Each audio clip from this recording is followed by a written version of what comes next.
How do you grow your following on social media? It is not by doing crazy dances on TikTok and reels on Instagram over and over again. And it's also not about sharing every intimate detail of your life on Facebook. I think that's a little bit too painful for most of us. What I want you to do is start paying attention to LinkedIn, the platform that is growing exponentially, and also, most importantly, it is growing full of people who want to buy from you. The average income of Americans on LinkedIn is over $75,000. This is where people have the money to pay for the services that you are trying to sell. So how do you start to build and grow your audience on LinkedIn? There are 5 things I want you to do. Number 1, optimize your LinkedIn profile. That means get a really good, clean, clear profile headshot, write a headline that attracts your ideal client, fill out all of your LinkedIn profile, so that's your experience section, put the right skills in place, fill in the about section, but write it in a way that is interesting to the reader, not just all the stuff you think you're so brilliant at. So spend time and write out your whole LinkedIn profile and make it the best profile you can get on LinkedIn. Number 2, start connecting with people who may be interested in buying from you, but also consider building a network of people who will refer you business, because part 3, where we're going to talk about content, when you create amazing content and start conversations on LinkedIn, we need the right people in your network.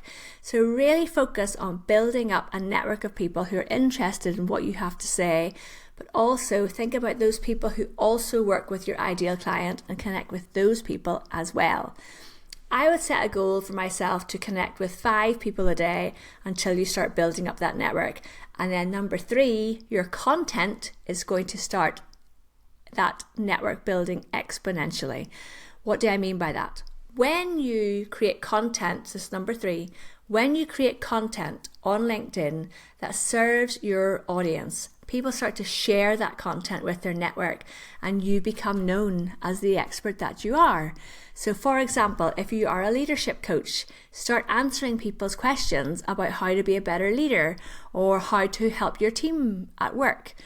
So create content that serves the audience, connect with people who are interested in what you're talking about, and you will see that network start to grow. And it doesn't go like this, it goes like this. Number 4, show up consistently on LinkedIn. I've met too many people who have created a LinkedIn profile, posted a few things, and then thought, it's not working for me. Be consistent. Set aside a time in your diary every week where you are going to post on LinkedIn. If you can't think about what to post, start making a note about your ideal clients, issues that you can help them with, and help them with your content. Don't just post about stuff that you're doing. Create content that actually helps your network and your audience. So profile, network, content, consistency, and showing up. And the 5th thing is engage with other people's content. The quickest way to be seen on LinkedIn by people who don't know about you yet is by you spending time commenting on other people's posts. Just try it out for 30 days and look and see the impact it will make on the number of people who start to follow you, reach out to connect with you, and who are checking out your profile. And you will start to see a real return on the investment of time and energy that you spend on LinkedIn. Good luck.